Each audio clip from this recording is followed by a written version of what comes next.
What's good, everybody? Welcome into the Early Edge. It is Friday, August 20th. It's a beautiful day. We are powered by the almighty SportsLine. I, of course, am your host, the coach. We are here every single day, 7 days a week, 365 days a year, and we do it for you. A really good day yesterday on the show from SportsLine. On social media, 12 and 5 in our straight picks. You got to follow all of my cappers on social media. You never know. They're going to drop it into your feed. Also, follow us at YouTube. Be a part of the Perfect Parlay Contest. If one of my cappers goes at least 2-0, or we hit the gem or AB's 3 or whatever we call the parlay that day, then you could be eligible to win a year-long sub to SportsLine. Now, let's bring in the stars of the show. And look who is back. Oh, I've been waiting all day. 24 hours to say this. Welcome back to the show, Allie. Good morning. Good morning. Thanks for having me on again today. Oh, my goodness. I mean, I think you broke the world record for fastest nickname put into the bank. But I will say this, Allie. You really got welcome to the show in only the way that sports betting can.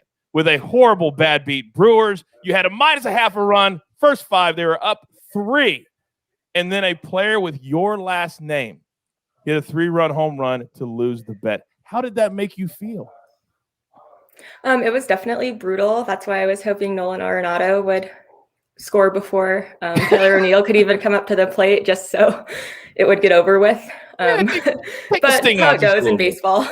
You're right. But the positive is, if people follow you on social media, and a whole bunch did yesterday, you went 3-1. The only loss that you had was the loss on the show. Tell people all the time, social media, a great start for you, 3-1. I love it. Now,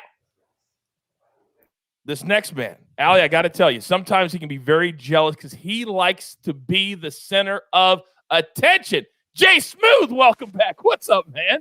You know, I wasn't sure if that was going to be about me or Matt there, but no, I think no, but I think we finally have somebody on the show who spends more time on their hair than I do. But always glad to be here. Love seeing new faces. Welcome, Allie. It's going to be great to have you. Awesome stuff. All right, now, nice little segue into a man who was raging on Twitter last night. Matty Severance, my man, welcome back. First off, that's because I have hair. And yeah, yesterday was a weird day in baseball, man, especially the afternoon.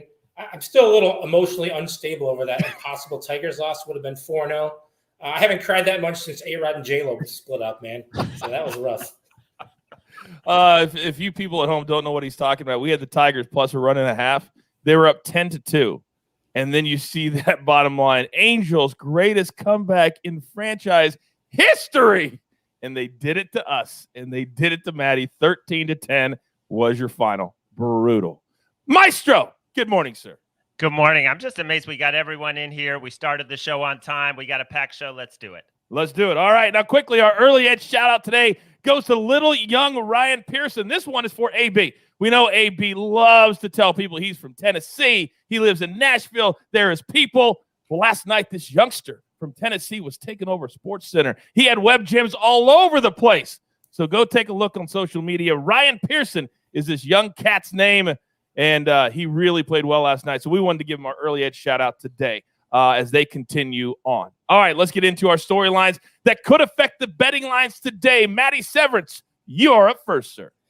Yeah, just like I said, I picked the Eagles yesterday to beat the Patriots, and I would not have done that. Had I known Jalen Hurts wasn't going to play. He was scratched a few minutes before the game with apparently a stomach issue, whatever. Anyways, I kind of threw it out there on Twitter, and people kind of thought it was a good question. Why can't you? Why won't books let you, no action a game if a starting quarterback is scratched while you can do that with a starting pitcher? I can't go fully into it, but a long story short, it's just been that way forever. Starting pitchers used to be so vitally important. They'd go 7 or 8 innings. A starting pitcher can't leave and then come back in while anyone can play quarterback technically. You run the wing tee, you can have a running back there. But really, a long story short is that books are starting to move away from starting pitcher action. It's just going to be action versus action markets. In fact, it might be as soon as next year will not matter, with openers and everything. It'll just be, even that's going to go away. So enjoy it while you can. But yeah, there's unfortunately no movement toward doing that for quarterbacks, even in this COVID market. That would be nice, so, but you're right. It was infuriating. And some people would say it's preseason, so take it for what it's worth. But still, you expect if they're going to play that they are going to play. All right, so I'm very, very excited because we're trying something new on the show today. And StreamYard, our platform that we work on, they're always trying to make it better. And my goodness, if this works, this is a game changer for all of you out there that complain when one of my guys is not on the show, that they've got to take a day off. So our only play from SportsLine today, Bellator tonight. We've got a huge main event. Czech Congo. He is your favorite. So Ian Parker, your thoughts on this main event? Congo, who looks like he hasn't aged a day at 46 years old, and Sergey Karatanov, who's been fighting since the Pride days. Here's how I'm capping this fight. Karatanov is probably the better boxer here. We know he's going to want to stand and bang. Congo, also a kickboxer. However, where the advantage between the two is on the ground. Congo will be the better wrestler. When he's on top, he is great with control. He doesn't give up position. He doesn't get too crazy. He knows what he's good at, and he secures the win. Also, he's got great ground and pound. So look for Congo to get this fight against the cage very quickly, get the fight to the ground. And as the underdog in the main event, we are going to roll with Czech Congo. Oh, my God. It worked. It worked. Video rolling on the show. I know I shouldn't be that excited, but I am. By the way, Bellator tonight's in the family live on Showtime. So check it out and cash that ticket from Ian Parker. All right. It's time for our board today. And don't forget to use that promo code EDGE. If you're not already a member of the community, we're going to give you 30 days for free. All access to all of our cappers, all the analysis, and all the great personalities like our first one on the show right now. Alabama, you have earned the right with the first bad beat of your career on the show to go first. The floor is yours. All right, so today I'm going to go with Braves minus half a run for the first 5 innings. Bottom line, Keegan Aiken is a terrible pitcher. He hasn't won a first 5 innings any of the 7 starts that he's done this year. And then to add on top of that, the Orioles are on a 15-game losing streak, and the Braves have won their last 10 games on the road. So I really think the Braves will be able to get Keegan today for the first 5. I'm sitting here for a second. By the way, I'm reading some comments that people are saying everybody needs to smile. So real quick, everybody, can we smile, please? Excuse me. I didn't know we were looking unhappy. Oh, we're very happy now. But there's a lot of people right now, their brains are exploding. They said minus 160. That can only mean one thing, Allie, that the juice is worth the squeeze. Oh! Yes.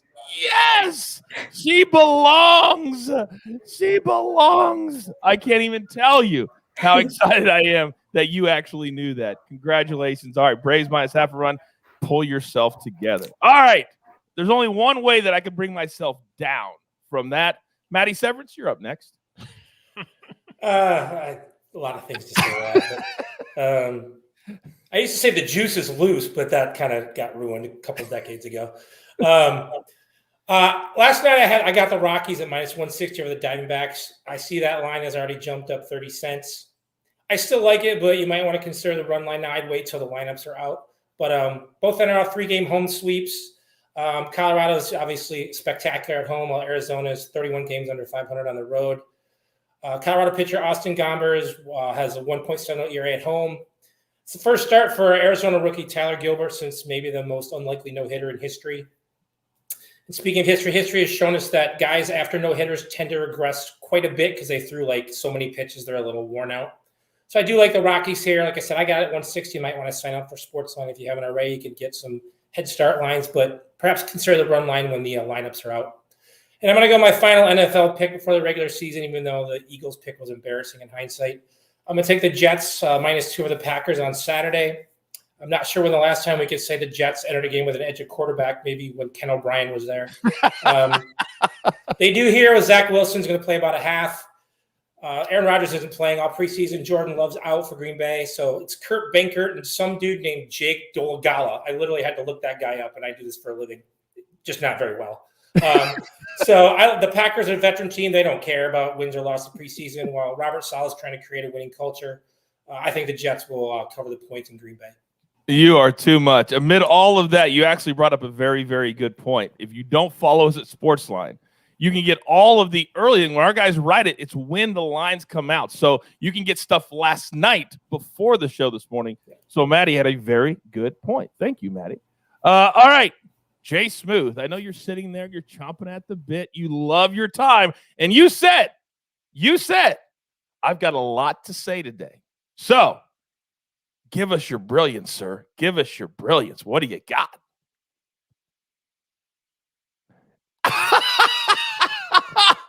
You're on mute, sir. You got to unmute yourself. Who's the rookie today, man? Who's the rookie today? All right. First of all, I got to hand it to Matt Severance. You know, he thinks he doesn't do a great job, but the guy's on like a 10% return on investment this year over his last 300 picks. So, you know, don't take him too seriously. He's great at what he does. But then next, what I'm going to talk about today is my hometown New York Yankees. I'm going to take them again, -1.5 against the Twins. So they've basically dominated the Twins for the last 20 years, 106-38 over the last 19 or 20 seasons, 73.6% win on the money line. But I'm going to take the run line because only one of the last 20 games between these two teams have been settled by one run. The Yankees have won 15 of them. So 14 of the last 15 games against the Twins, the Yankees have covered in their victories. These games always seem to go over. I'll likely be taking that too. The average score over these last 20 games has been 11.7 total runs. So I'm really thinking that the Yankees are going to be able to handle this. They're going up against the lefty and Charlie Barnes. They destroy lefties. They're the second best team in baseball against left-handed pitchers. So yeah, I just don't think this is going to be too difficult for the Yankees. They dominate this team. They dominate them at home. Only lost once in their last 14 games against them at Yankee Stadium. No brainer. Let's keep rolling with the Yankees. Yeah, 7-4 was the final last night. I got to give a quick little shout out to our guy Tom in the comment section. He said, Jay, not so smooth, staying on mute. That's fantastic. All right. Somehow we've made it to this point in the show. Clearly off the rails. Allie, I blame you. All right. There's a reason we always make this man go last. So when it does go off the rails, he can bring us right back. Maestro, please help us. Okay, well, the props got back on track yesterday. I hope everyone followed along. I like this one a lot today. Michael Wacha, under 5.5 Ks, -145 at MGM. I'm also okay, under 4.5 plus money, maybe for half a unit. I mean, this guy, 11.57 ERA, last 3 starts. People are batting .435 against him. The OPS is over 1,100. The White Sox last week or so, very low K rate. Tim Anderson rested yesterday. He'll be back in the lineup. This is a huge game in terms of the best overall record in the AL. So I don't think he's going to have a long leash. This actually could be his last start of the season because Chris Archer is almost ready. So I think it's a short leash. I think he's really getting shelled, and I think he goes under 5.5. Oh, I love that. And I love when it comes back from commercial and they go, well, that was a nice little outing for Michael Wacha today. I love when that happens. They're sitting right on 4 strikeouts. You're like, yep, cash that ticket and do it quickly. All right, we are up against it. Grab your paper, grab your pencil. Here is the recap, courtesy of the jeweler, and it absolutely looks glorious. Matty Severance is on the Jets. Remember, that game is on Saturday. Don't go to your book and go, where's the game? It's Saturday. Then the Rockies, bet it at your own risk, -190. Run line, he says you feel comfortable with that, but take that with a grain of salt. Then Alabama, she's on the Braves, -0.5 run. First 5 today, -160. Then Jay Smooth, he's on the Yankees on the run line, -125. Also says he might sprinkle a little bit on the over as well, which hit last night, and the run line hit last night. And then the Maestro, first of many plays. Follow him on social media. You never know when one's going to drop. Also, Mad Max, follow him on social media as they are tied at the hip. The Maestro's on Wacha, under 5.5 strikeouts. Then from the site, you heard Ian Parker, straight from the horse's mouth. Check Congo, +110. Then the gym today, +286. We're going to go Rockies, courtesy of Matty. Then the Braves on the run line, -1.5. Then the Reds, who got back on track last night. We think they will blow out the Marlins again today. Wow, what a full show. Enjoy your last day going into the weekend. And always remember, you've got your marching orders. Let's take all of these tickets straight to the pay window. For Matty Severance, for Jay Smooth, for Alabama, and for the Maestro and the jeweler who puts it all together here at the brand. Boy, we are grinding, and we are grinding for you. Just a couple weeks away from football. We can't wait right here at the Early Edge. Good luck. Do you want best bets in your feed every single day? All you have to do is hit that subscribe button to stay up to date with all things Early Edge.